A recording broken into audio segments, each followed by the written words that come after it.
Hello students, आज हम unit 1 का एक नया चैप्टर करने वाले हैं जिसका नाम है आहार तैयार करना। और मेरे ख्याल से आप सभी लोगों ने कुछ ना कुछ तो खाने में पकाया ही होगा। तो चलिए आज बात करते हैं हम भोजन पकाने की विधियों के बारे में और कौन सी चीज़ कौन सी विधि से पकाई जाती है उसके बारे में बात करते हैं। तो भोजन पकाने की अगर देखा जाए तो 3 विधियां होती हैं।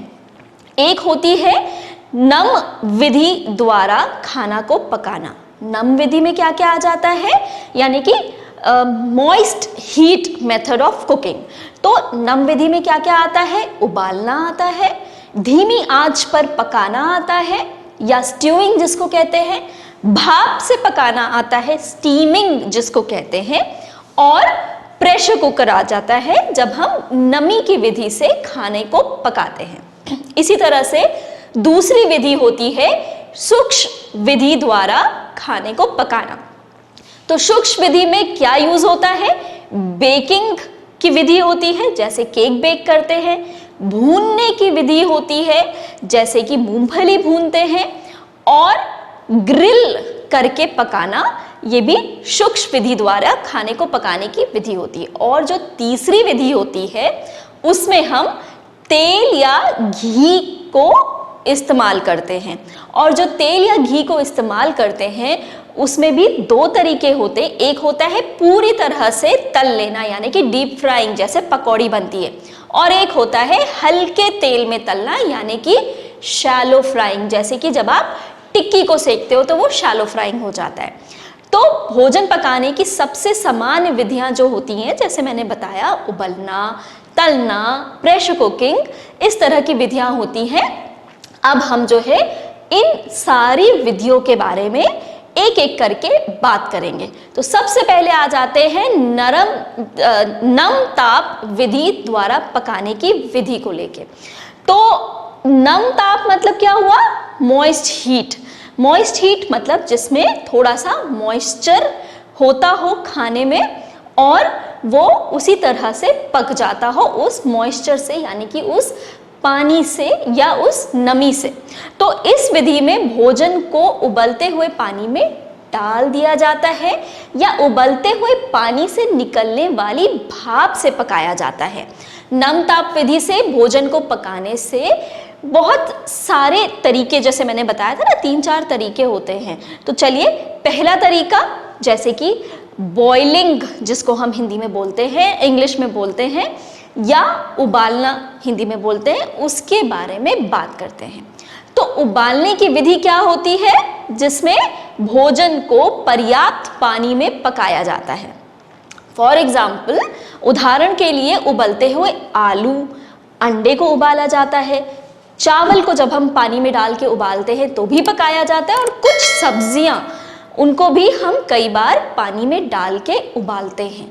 तो बॉइलिंग क्या होता है, जब हम किसी भी खाने वाली वस्तु को पानी में डाल के उबालते हैं और इतने टेम्परेचर पे पानी आ जाता है, यानी कि 100 डिग्रीज पे आ जाता है कि पानी उबलने लगता है, तो उसको हम बॉइलिंग कहते हैं। कुछ सब्जियां जैसे कि मटर या हरी फली, उसको उबालकर पानी में उबलते हुए पानी में डालकर मिलाया जाता है और पकाया जाता है, और उसी से जो है उसमें जो पानी की मात्रा होती है उससे एटलीस्ट 1.5 गुना या 3 गुना ज़्यादा होती है। भोजन को उबालते समय हमें ध्यान रखना चाहिए कि खाने वाले पदार्थ को उबालने से पहले हमको अच्छे से साफ कर लेना चाहिए, और अनाज जैसे चावल या फिर दाल, उसको हमें अधिक मात्रा पानी डालकर पकाना पड़ता है। जैसे 1.5 से 3 गुना ज़्यादा उसमें पानी डालकर हम उसको पकाते हैं, और ऐसा इसलिए किया जाता है क्योंकि अनाज और दाल सूखे होते हैं, ठोस होते हैं और सूक्ष्म होते हैं, और उन्हें अधिक पानी की आवश्यकता होती है, और इन्हें पकाने के लिए भी अधिक समय लगता है। सब्जियों को पकाने के लिए कम पानी की आवश्यकता होती है क्योंकि उसमें पहले से ही अधिक पानी होता है। तो भोजन को उबालते समय हमको ये ध्यान में रखना चाहिए कि उबालने से पहले हमको भोजन को अच्छी तरह से साफ कर लेना चाहिए, क्योंकि अगर हम भोजन को साफ नहीं करेंगे तो उसमें कुछ ना कुछ गंदगी रह जाएगी। पानी इतना होना चाहिए उस खाने के पदार्थ में कि जो भोज्य पदार्थ है वो पूरी तरह से ढक जाए। भोजन को एक ऐसे बर्तन में पकाना चाहिए जिसका ढक्कन अच्छी तरह से बंद हो जाए। इस विधि से उबलते हुए पानी के भाप जो है उसकी बाहर नहीं जाएगी और पानी सूखेगा भी नहीं। और इससे एक और चीज़ होगी, हमारे घर में जो ईंधन है वो भी बचेगा। तो भोजन तेजी से तो पकेगा ही और हमारा ईंधन उसकी भी बचत होगी। भोजन को आवश्यकता से अधिक समय तक नहीं उबालना चाहिए। जैसे ही भोजन नरम या गुदगुदा सा हो जाए तो उसे आंच से उतार लेना चाहिए, क्योंकि अगर भोजन को अधिक समय तक हमने उबाला तो उसका रंग, उसका आकार, उसका स्वाद नष्ट हो जाता है और इससे भोजन के पोषक गुण भी नष्ट हो जाते हैं। यानी कि अगर आपने आलू देर तक उबाला तो भरता हो जाता है। इसी तरह से जब हम आलू या कुछ अलग जड़ वाली सब्जियों को उनके छिलके के साथ उबालते हैं तो उससे उसके जो पोषक तत्व होते हैं, जो उसका पोषण गुण होता है, वो उसमें विद्यमान रहता है।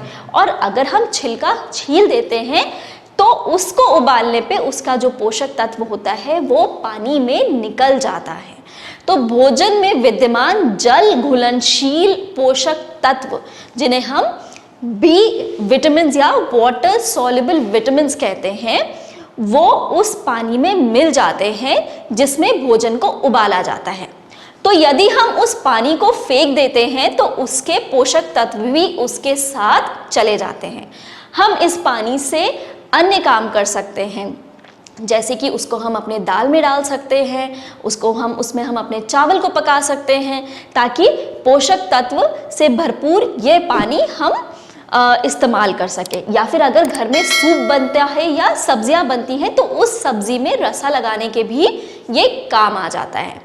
तो चलिए बात करते हैं इसके लाभ की। उबालने के लाभ से क्या होता है? बहुत ही सुरक्षित और साधारण तरीका होता है। इसमें खाना जलता नहीं है और भोजन पकाने के लिए बहुत उपयुक्त विधि होती है ये। और जो उबला हुआ पानी खाना होता है वो सुपाच्य रहता है, हमारे डाइजेशन के लिए, हमारे मेटाबॉलिज्म के लिए बहुत इजी हो जाता है। लेकिन इसकी कुछ हानियां भी होती हैं, जैसे मैंने बताया कि उबले हुए पानी के पोषक तत्व जो है उसमें चले जाते हैं खाद्य पदार्थ के, और हम जब वो उबला हुआ पानी फेंक देते हैं तो जल के घुलनशील पोषक तत्व भी नष्ट हो जाते हैं। और एक और हानि यह है कि कुछ लोगों को उबला हुआ भोजन पसंद नहीं आता है, क्योंकि ये ज़्यादा स्वादिष्ट नहीं होता है। उबले हुए भोजन में कुछ स्वाद लाने के लिए हमें उसमें कुछ चीज़ें मिलानी पड़ती है, जैसे कि नींबू या कुछ मसाला या फिर चाट मसाला। तो अब हम बात करेंगे धीमी आंच पर पकाना या सिझाना, जिसको हम स्ट्यूइंग बोलते हैं इंग्लिश में। तो धीमी आंच पर पकाना या सिझाना, इस विधि में भोजन को पानी की कम मात्रा में उसके बॉइलिंग पॉइंट से नीचे लंबे समय तक उबाला जाता है। यानी कि भोजन में जो मात्रा होती है पानी की वो नॉर्मल से काफ़ी कम, जो हम उबलते पानी में तो उससे 1.5 या 3 गुना ज़्यादा पानी लेते थे, लेकिन इस विधि में जो है जो पानी की मात्रा होती है वो काफ़ी कम होती है और कम पानी में हम देर तक उस खाने वाले पदार्थ को पकाते हैं। जैसे ही उबाल आना शुरू होता है हम आंच को धीमा करके भोजन को धीरे धीरे पकाने छोड़ देते हैं, और भोजन और तरल जिसमें उसे पकाया जाता है दोनों को एक साथ परसते हैं। तो स्टूडेंट्स, आपको पता है इस तरह से हम ज़्यादातर घर में सब्जियां पकाते हैं जिसमें थोड़ा सा रस होता है और वही सब्जियों को हम खाते हैं। तो जब हम सूक्ष्म और कठोर भोज्य पदार्थ जैसे कि दाल है, मांस है या कुछ सूक्ष्म सब्जियों को यानी कि सूखी सब्जियों को पकाते हैं तो हम इस विधि का प्रयोग ज़्यादातर करते हैं। इस विधि का लाभ यह है कि धीमी आंच पर पकाने से भोजन में रस और बहुत अच्छे से वो रिस कर अंदर भोजन के अंदर वो चला जाता है और इससे भोजन जो है बहुत स्वादिष्ट हो जाता है। और इस विधि से जितने भी पोषक तत्व होते हैं वो भी साथ में जो पानी में आते हैं वो भी मिल जाते हैं। लेकिन इसकी एक ये हानि है कि इसको पकाने में काफ़ी लंबा समय लगता है।